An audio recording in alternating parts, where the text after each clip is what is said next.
സാറേ ഇപ്പൊ എന്നെ വിട്ടാൽ ഞാൻ മിണ്ടാതെ പോകും. അല്ല ഈ ചെറിയ അടിപിടി കേസ് എന്നെ പിടിച്ച് അകത്തിടാൻ പാവെങ്കിൽ എന്റെ അണ്ണൻ ഇപ്പെത്തും. നീ ഒന്ന് അടങ്ങ് സുഖം, ആദ്യം നിന്റെ അണ്ണൻ വരട്ടെ. ഹലോ സാറേ. ആരാ? ഹരിഗുണ്ട. ഹരിയുണ്ടേ ആക്കിയതാണെന്ന് മനസ്സിലായി. ഹരിഗുണ്ട. എന്താ കാര്യം? എന്റെ ചെറുക്കനെ അവിടെ പിടിച്ചു വെച്ചിട്ട് എന്താ കാര്യന്നോ? ബിനു എന്റെ വലം കൈയാണെങ്കിൽ ഈ നിക്കണ സുഖു എന്റെ ഇടം കയ്യാ. എന്തവനാണ് നിന്റെ ചന്തി കൈ തരുന്നത്? സാറേ തമാശല്ല, വീട്ടിൽ കയറി പണിയും.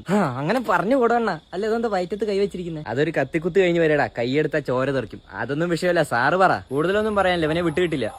സാറേ, സാറിന് ഒറ്റ മോനല്ലേ ഉള്ളൂ. ആര് പറഞ്ഞു? എനിക്ക് 8 മക്കളാണ്. സ്റ്റേഷനിൽ നൈറ്റ് ഡ്യൂട്ടി ഒന്നും കിട്ടാറില്ല. നീ പറയാൻ വന്ന കാര്യം പറയടാ. ഒറ്റ മോനായിരുന്നെങ്കിൽ പറയാൻ ഒരു കിടിലൻ ഡയലോഗ് ഉണ്ടായിരുന്നു. അതെന്തോ ആയിപ്പോട്ടെ, പക്ഷെ ഇവനെ വിട്ടു കിട്ടണം. നീ എന്റെ മേടിക്കും. മഴ പെയ്തിട്ട് നനഞ്ഞിട്ടില്ല, പിന്നെ കുറെ നേരെ അവന്റെ ഷോപ്പ്.